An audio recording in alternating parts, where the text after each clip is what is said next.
It's my pleasure to welcome you to another edition of the Wright Experience. I'm Dr. William T. Wright, Jr., the founder and host of this show. We are at episode number 95 now tonight, and we have a repeat guest that I'm sure that you are going to enjoy. This gentleman was one of our early guests, and he has climbed the ranks now, and he is serving in a statewide role, impacting over 1 million children in his work every day. Our guest this evening is Dr. Jerry L. Oates. Dr. Jerry L. Oates has served as an educator for over 28 years. He is a native of Faison, North Carolina, located in Duplin County, and is a 1991 graduate of North Duplin High School. Dr. Oates attended the University of North Carolina at Wilmington as a North Carolina teaching fellow, and upon graduation, he returned to Duplin County and taught history at James Keenan High School. He returned to Wilmington in 1997 to teach history at John T. Hoggart High School. In 2000, he was appointed as a high school assistant principal at the age of 26 and earned his Master's of School Administration from UNCW and his doctorate in educational leadership from Fayetteville State University in North Carolina. Dr. Oates has served as a high school and middle school principal in New Hanover County Schools in North Carolina and was recognized as the 2016 Principal of the Year. That same year, he accepted a position as the Chief Human Resources Officer in Brunswick County Schools and became the Associate Superintendent 18 months later. In November of 2018, Dr. Oates was named the Superintendent of Brunswick County Schools in North Carolina. During his tenure as superintendent, he successfully led the district through the pandemic and was named the North Carolina Southeast Regional Superintendent of the Year. In February of 2023, he was appointed to his new role as Deputy State Superintendent of the Schools of North Carolina. He's a member of Alpha Phi Alpha Fraternity Incorporated. He serves on the board of directors for United Way and as the minister of music for his local church. He is married to Dr. Sonia Oates, and they have 3 children: Miles, who is a graduating senior at Florida Atlantic University in Boca Raton, Florida; Tamaya, who is a freshman at Winston-Salem State University; and Jared, who will be attending the University of North Carolina, Wilmington, following in Dad's footsteps in the fall. Now, at this time, I'd like to reintroduce to the Wright Experience my fraternity brother, Dr. Jerry Oates. Welcome to the Wright Experience, my brother. Good to see you again, my brother. Now, did I get Tamaya's name right? Is that you most certainly did? Okay. I just want to make sure that I don't like messing up folks' names, so that's good. Dr. Oates, congratulations, first of all. I'm certainly very proud of you. I remember when I got the call and you were making the transition to the new role as Deputy State Superintendent. And those of us that are in the superintendent ranks, we always love when one of our own gets promoted. You know, somebody that has done the work gets promoted to that position. But if you will, following my congratulations, please tell us about the new role and the work that you're doing to serve the students and staff of the state of North Carolina. Well, the role that I'm in as Deputy State Superintendent is really a leadership-based role. Upon going to the department, you learn that you have very capable and knowledgeable folks who have been doing the work for some time. You have your section chiefs, you have your senior directors and assistant directors and those type of folk that do the work on a day-to-day basis to ensure that all of the programs in our division are working and running as they should to serve the students of the state. My role is to provide the leadership for that division and those individuals that are leading those divisions at the executive level. That also will entail making sure the many facets of the division are meeting the goals of the superintendent, making sure the work's getting done to support those in the field in the respective districts, and basically kind of plowing the road of any obstacles that they may encounter to make sure that at the end of the day, we can get their work done and serve the students of the state. And so how many months now has it been? It's actually been 1 month. February 20th was the day I started. And so I celebrated a month anniversary last week. Okay. So it's been fast. I tell people it's like drinking from a fire hose at times, because there's so much information coming at you and getting acclimated to what the way the agency runs. It is definitely different than running a school district. And, you know, with every area that you go into, there's their own culture, there's their own lingo, there's their own ways of doing things. So I've taken a month or so, and I'm still learning to get acclimated to those types of things and the way that the business is done at the agency. And so you came out of a very successful school superintendency, a very good, well-performing district, into that role. What are some of the similarities that you see already? You talked about some of the differences. Any similarities, or is it just a different mindset? Well, it's a different mindset, but the similarities are that you are still working with a board. However, in this role, I'm not reporting to a board, whereas in the district superintendency, of course, we all reported to the board. I'm working with and alongside the state superintendent to make sure her vision for education in North Carolina is carried out, is successful. And working with those board members is reminiscent of the time when I was working with our local board, with the exception, again, we are working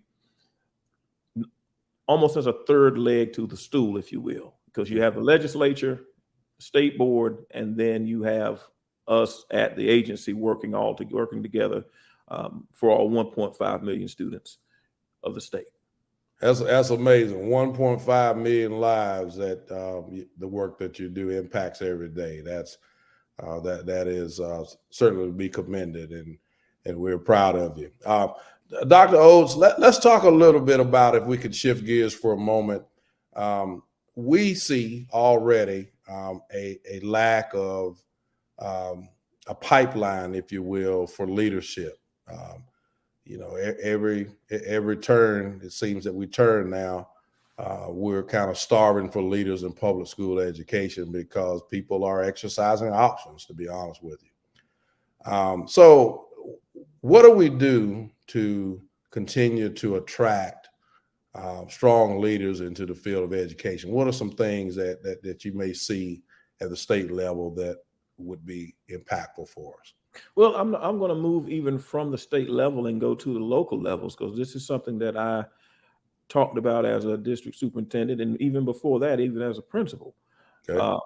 We have to, as educators, we have to make our profession attractive to other folks as they are thinking about career choices, particularly when you're looking at young folks. If you're looking at folks who are going to college, we have to make it attractive.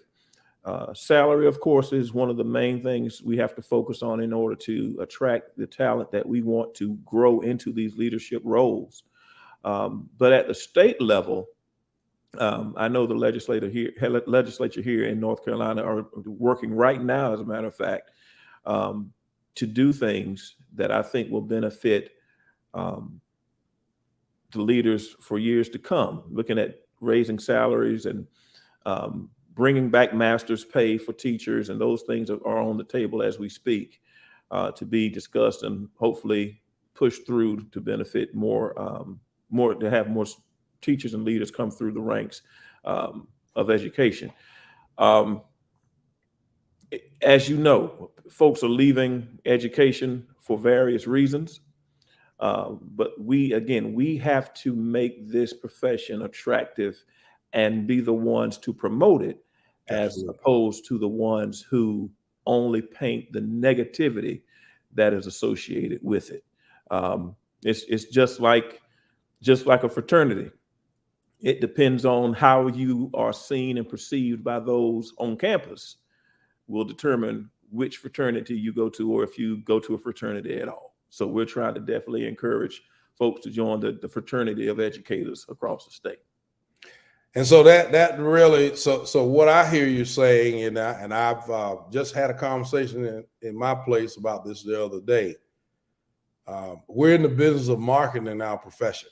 You know, we've got to make sure that we are marketing education to attract people to it, because right now it's not a popular profession. You know, if we go into our high schools, we hear folks talking about being sports managers and nurses and doctors and a little bit of everything except educators. And so we're going to have to find a way, I think, to market our profession better than we have in the past. So thank you for that insight. So Dr. Oates, let's talk a little bit about the future of education. What are some things that you see that are going to be critical to our success in public schools, particularly in the future? Well, I think some of the things, in order to be successful and continue the vein of public education, you know, we've touched on it a little bit already. The perception has to change. Yeah. And that's a top down, whether you're talking about the federal top, the state level top, or the district level top. We have to change the perception of public schools and make it attractive to people, because let's be honest, there are many options for parents to choose from when looking at educating their children. You know, we have the public schools, the charter schools, the private schools, the home schools. Folks can do pretty much whatever they want to do. But I'm a firm believer that there's the best ticket to, and the greatest equalizer is public education, because it's more than just what you're learning in the books, but you're learning from other people. You're learning how to be social. You're learning about different cultures. These are the skills that we keep talking about, these soft or these durable skills that employers are looking for, that you have to be able to work beside someone and collaborate with someone. If you are by yourself all day long, you tend to lose those skills of socialization, which can hinder you on a job, in your job performance. So we have to look at that aspect of it as well and market that piece of why public education is so important. If not, you know, we will lose a lot of folks to these other options right now. But the biggest loss may be to those folks who are choosing the options and not being able to function as well as others who are not in public education. Yeah, so critical that we stay on top of that, for sure. Dr. Oates, let's talk for a minute, if you will. Let's pretend for one minute that we have an opportunity to go around and video, if you will, kind of some pointers for future educators. So if we have the responsibility of marketing the work, what are some things in your career, or maybe in your moments of work, even in your new role, that you think are marketable, if you will, for educators that you're trying to attract? I think one of the things we have to market, and I liken it to planting a garden. Okay. You know, when you are planting a garden, you plant the seed in suitable soil. But if you go back out to the garden the next morning, you're not going to see anything. That's the same way with education. As educational leaders, we plant the seed in children, and we fertilize them from the time that they are in kindergarten until they graduate. And it may not be until they are adults that we see the fruit of that seed that was produced, So I think if you're going to video anything, video some products of public education and the profound impact that the public schools had on them, and how, if it were not for the public schools, they would not be able to be who they are today. So it's planting a seed and waiting for that to grow into the reward that we get. Because if you're looking for instant gratification, you won't get it not to the same degree as you will for waiting until that seed matures and bears fruit. So really what I hear you saying is kind of an alumni spotlight kind of thing where we look at successes in the industry. And you certainly have struck a point with me. I've met some folks who tell me that they're Sumter School District graduates, for instance. So what a great idea. And I mean, I think about my own situation.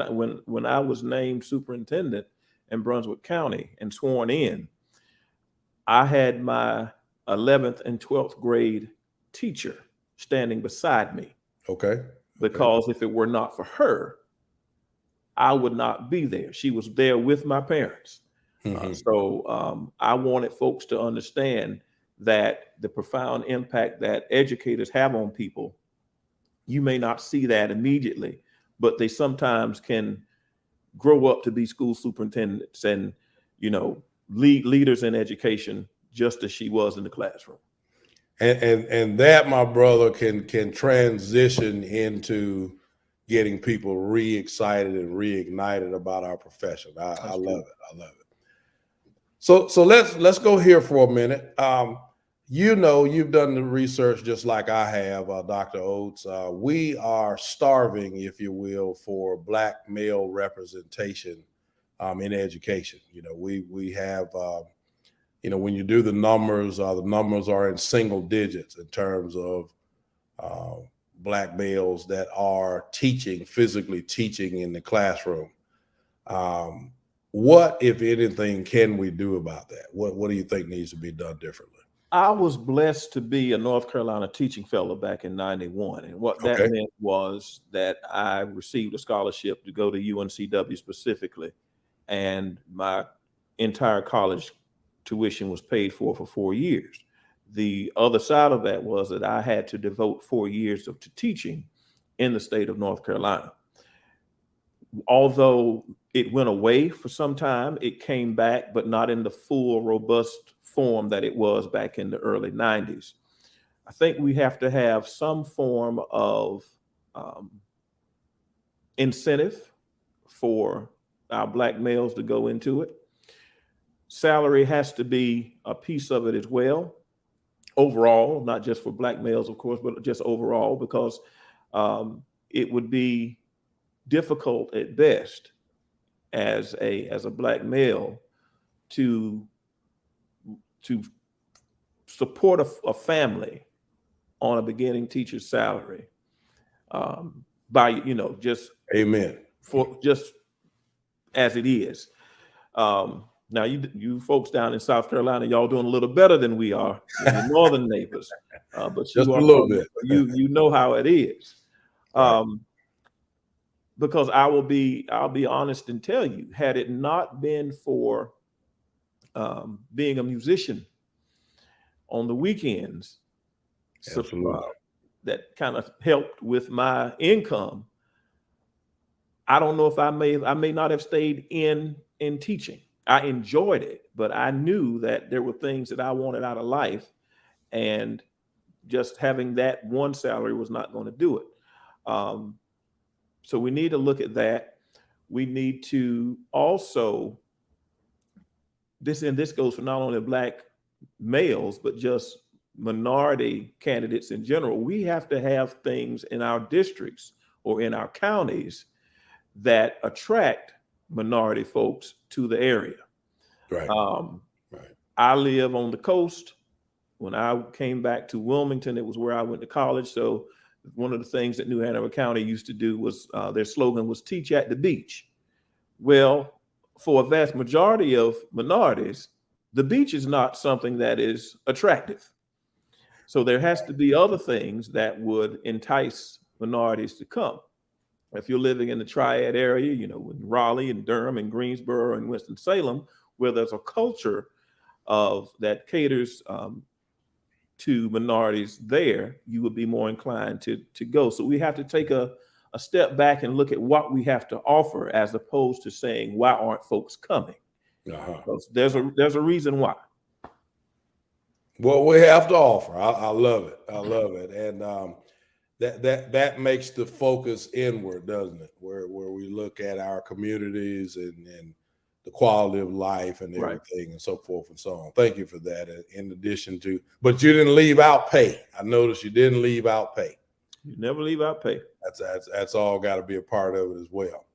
Dr. Oates, in the 21st century, we are faced. You might not have had this problem in Brunswick, but now that you're the state superintendent, you probably have this problem. We are faced with buildings all across the district, all across the nation, in fact, that are not 21st century learning. I just did some research in my own district. I've got buildings 50, 60, 70 years old, and we're trying to conduct 21st century learning in those buildings. And I know the state of North Carolina has a grant funded program that districts can apply for to get new buildings. I was the fortunate recipient. Well, my district was the fortunate recipient of one of those. But talk about that, the schools of the future. What do we need to do differently to make sure that we've got adequate facilities, in your opinion?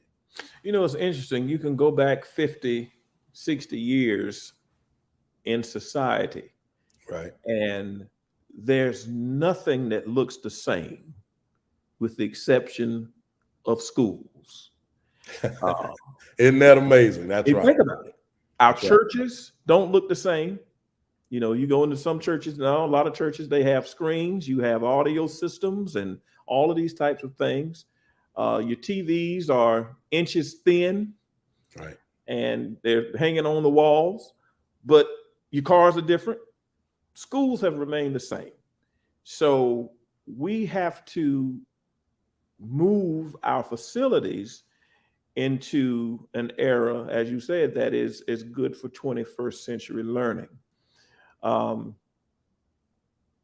It may be a situation, and we're fortunate here in North Carolina that we do have the grant program that will allow some of the poor districts that need them based on need-based grants to get the funding to make these improvements in their schools. But as far as what they look like, we have to be much more forward-thinking than we are now. Mm-hmm. Kids come to us as digital natives. Right. But the ones that are building and designing schools are not. So we have to really rely on the folks that are at the end of the receiving end of the instruction. Let sometimes our students have a say. Let our teachers, our younger teachers, our beginning teachers who are digital natives and understand how to reach this new generation of students that may not, the old way may not work for them.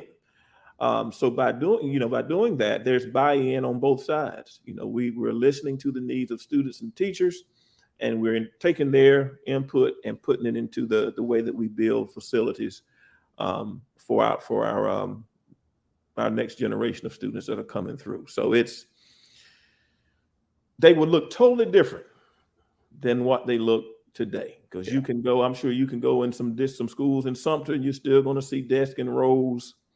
You're going to see, we've moved from chalkboards to whiteboards to digital projectors, all this kind of stuff. We've got all of that, but the actual facility itself needs to look different than it does. And we also have to incorporate safety features because we're living in a different time. Yes, sir. In all of our facilities. So we have to make sure that is forefront as well. Interestingly enough, I was in a building today, Dr. Oates, that some portions of it are 79 years old. Unbelievable. Unbelievable. But people are working hard. We've got the bells and whistles where we can get them, but it's just amazing. We're going to have to do better by our. I keep talking to folks about we got to get serious about investing in education and educators. We're going to have to do both, right? In my opinion. Dr. Oates, I've exhausted the questions that I have for you. Is there anything else that you would like to share with our audience at this point? I will just share that my 28 plus years of service to the state of North Carolina as an educator have been and continue to be fun. Good. I've loved it. There's not a day that I dread or have dreaded getting out of the bed, going to the office, and working on behalf of students in this state. And just because I'm getting closer to 30 years, I'm not tired yet. That's beautiful. Hey, look, we need more of that, brother, for sure. It's true. We need more of that because this profession certainly can be very, very, very rewarding. And thank you for your service. And as I say, we are certainly immensely proud of you and the work that you're doing. If you'll hold on for me for just a minute, we'll come back and close out the show.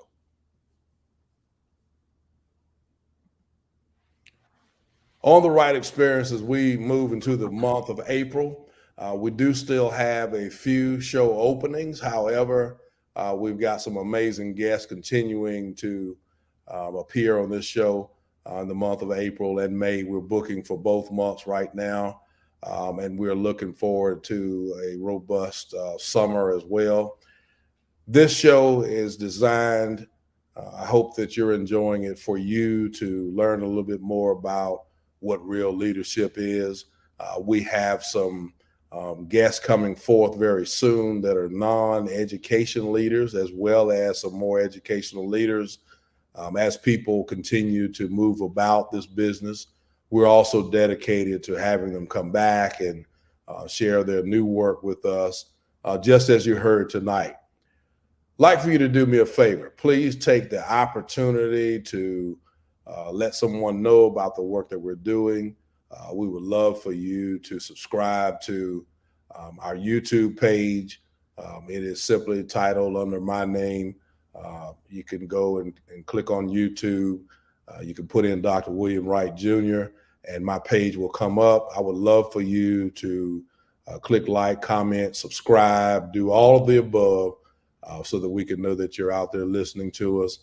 This forum is also available via Facebook Live on 2 different platforms.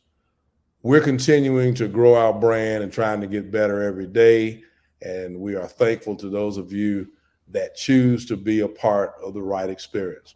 Dr. Oates, my brother, once again, certainly proud of you and the work that you're doing.